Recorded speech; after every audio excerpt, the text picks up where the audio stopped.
Hello everybody, welcome back to the channel. So in today's video, I do want to speak about Lamine Yamal and his injury. It has been reported that Lamine Yamal is going to be out for the next 3 to 4 weeks. So we are going to be discussing just how big of an issue this is for Hansi Flick, and also speak about how Barcelona will be lining up against Atletico Madrid without Lamine Yamal. But before we go into this, I do want to shout out 2 brand new members, and that is Blessing and Adam Segev. I do not know if I said his last name correctly, but excuse me, Adam. I'm sorry that I said it incorrectly, or if I said it correctly, cool. But yeah, shout out to Blessing and Adam Segev for supporting this YouTube channel even more. Of course, that with them becoming members, they're also going to be having special perks. Like for example, they're going to have a logo next to their name. If they ever do have any questions, they can always comment, and they always do have priority replies. They're also going to be having their names shouted out in the beginning of every video. And most importantly, they're also going to be having exclusive membership videos that will be uploaded 3 to 4 to maybe sometimes 5 times a week. And so once again, thank you guys so much for joining the BM membership club. And if you guys also do want to join in, just click the join button down below and you can sign up from there. But now let's go back into this conversation, right? Let's speak about Lamine Yamal. It has been said, and it is official, that he has suffered a grade 1 injury to a ligament in the ankle. Lamine is expected to be out for the next 3 to 4 weeks and almost 1 month, which basically means that for Lamine Yamal, his year is over. Like the 2024 year, it's done. He's not going to be coming back because Barcelona have one more game to play this year, and that is against Atletico Madrid. Our next match after that is going to be on January 4th, 2025 for the Copa del Rey against Barbastro. After that, 4 days later, we will be competing for the Supercopa de España against Athletic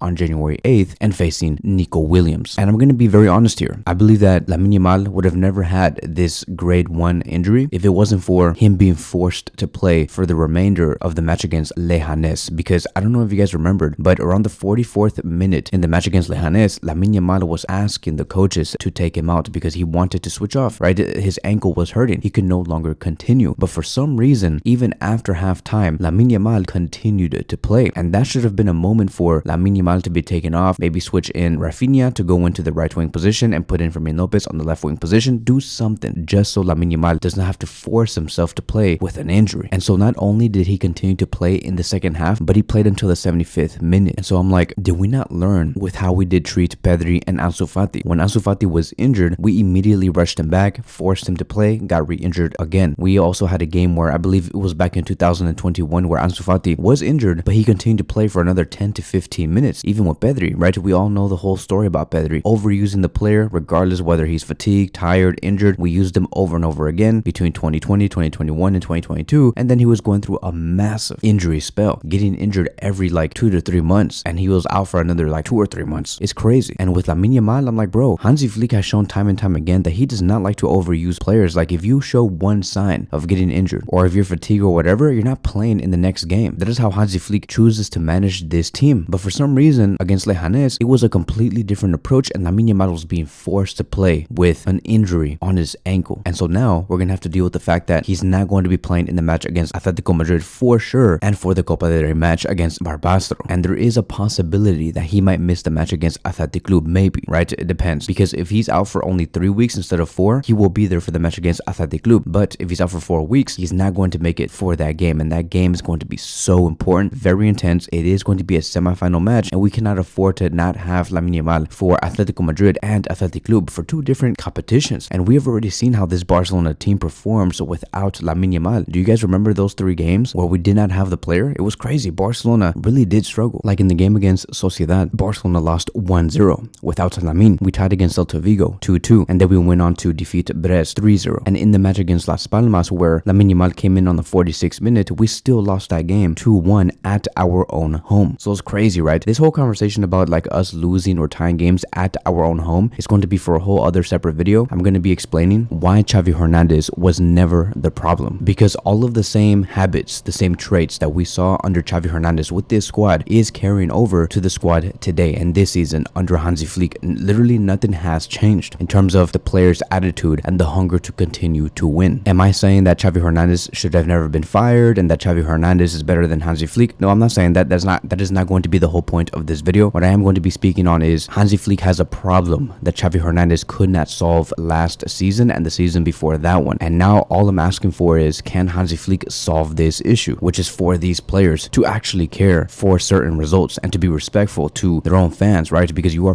performing in front of your own fans at your own home, and you want to look disinterested? You want to under-deliver against Leganés, under-deliver against Las Palmas? Really? And so once again, that's going to be for a whole other separate video. But going back to Lamine Yamal, it's a huge blow because Lamine Yamal this season has played 21 matches, scored 6 goals, and provided 11 assists. In La Liga, he has been amazing, right? 16 matches, 5 goals, 9 assists. In the Champions League, 5 matches played, 1 goal, 2 assists, which basically means that because of his assist rate with Barcelona, he is number 1 in La Liga this season with the most assists, which is a total of 9. And that also places him as the best player when it comes to assists per 90, averaging 0.64 assists per 90 minutes. As for the passes into the penalty area, which is very important, he also ranks at number 1, 38 passes into the penalty area so far. That's really, really good. In terms of goal creating actions, 18 goal creating actions so far, which ranks him in number 1 this season. He's also ranked at number 1 when it comes to goal creating actions per 90, so he's very consistent. He does average 1.27 goal creating actions per 90. As for the successful take-ons, once again, number 1, grand total of 51 successful take-ons so far, which is also the most in the big 5 European leagues, right? No other player has been able to overtake him in terms of successful take-ons. And then lastly, he is number 1 when it comes to progressive passes received. This basically means that who is the one player that receives the most progressive passes in La Liga? Like when a player is making a progressive pass, a forward pass, who is the one player that you can rely on to receive those passes? That is Lamine Yamal. He receives all of the progressive passes. Right now, he does have a total of 185 progressive passes received, which ranks him in number 1 this season in La Liga. So once again, it's a huge blow. And now this is going to transition me towards the next conversation. We do play against Atletico Madrid in a couple of days. How should Barcelona line up their attack? Because we all know how our back line is going to look. Most likely, it's going to be Alejandro Balde on the left back position, Inigo Martinez and Kobarsi at the back, with Jules Koundé on the right back position. I don't think Araujo is going to be starting in this game because if there were plans of Araujo playing in the match against Leganés and he did not get used, that basically meant that Hansi Flick only wants to have Araujo for now, but in games where Barcelona are winning in a comfortable way, whether it's 3-0, 4-0, then it would be time to put in Araujo. But if Barcelona are fighting for their lives, they're trying to achieve the 3 points or they're trying to go into the next round, he's not going to be putting Ronald Araujo in, which makes me believe that because these 3 points that we are going to be fighting for against Atletico Madrid is going to be so important, Araujo is not going to be used. I just don't think so. So I do think that it is going to be Inigo Martinez and Kobarsi for sure. And we also do know that for the double pivot position is Pedri and Casado. It is nobody else. It is not Gavi. It is not Frankie de Jong. Eric Garcia is not going to be there.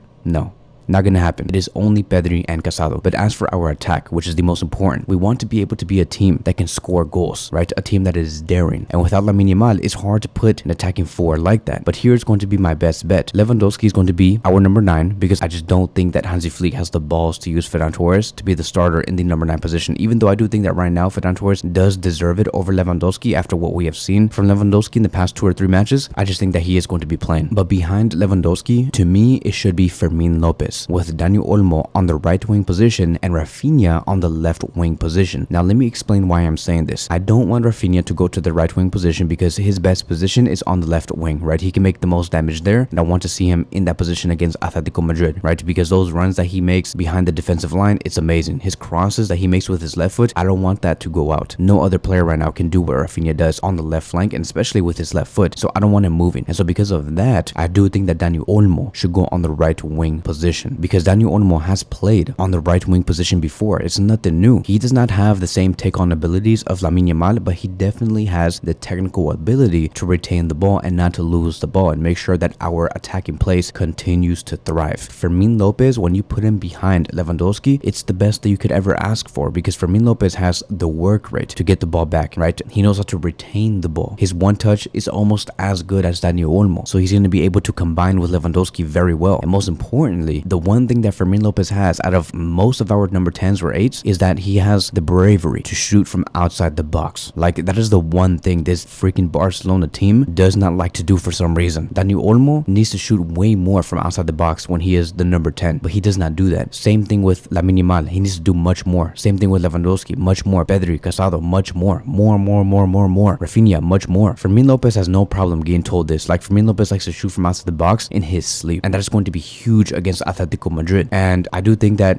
Hansi Flick has used Fermin Lopez in the incorrect way. I understand that, he has a lot of options in the number 10 position because of Olmo. Rafinha sometimes plays there. Gavi sometimes also goes there. Frank de Jong sometimes also goes there. But dude, like Fermin Lopez is a 10 or he is an 8. In the 42 matches that he played last season with Xavi, yes, we saw him play on the left flank, on the right flank, and he scored 11 goals. So he has goals in him, but his best position is behind the striker or a second striker. In the Spanish national team, under 23, back in the Olympics earlier this summer, he was playing as a number 10 and he scored 6 goals, provided 1 assist in 6 matches. So Fermin Lopez is telling us, and he's telling the coaches on the field, that he is a true 10 or a true 8. And I want to see Fermin Lopez behind Lewandowski against Atletico Madrid, not Dani Olmo. But that's only because Lamine Yamal is not going to be there. Dani Olmo should go on the right wing position. It should not be Fermin Lopez. So because of this, I believe that Jules Koundé and Dani Olmo have to work on their chemistry right now, like in the training sessions that they're going to be having for the rest of this week up until the match against Atletico Madrid. They have to work on their chemistry now. The one touches between them now. Who's going to be making those overlapping runs? Work on that right now. Is it going to be Olmo or is it going to be Jules Koundé? Who's going to be playing on the inside? Is it going to be Koundé or Olmo? Because the chemistry between Yamal and Koundé, it is already at like 90%. But what we're going to be needing against Atletico Madrid is the chemistry between them, and that has to work immediately. And so that is it, right? It's a huge loss, huge blow for Barcelona and Lamine Yamal. Hopefully Yamal can come back in 2 weeks because we are going to need him. Let me know in the comment sections down below, how would you line up Barcelona without Lamine Yamal against Atletico Madrid? Thank you guys so much for watching, and I will see you guys in the next one.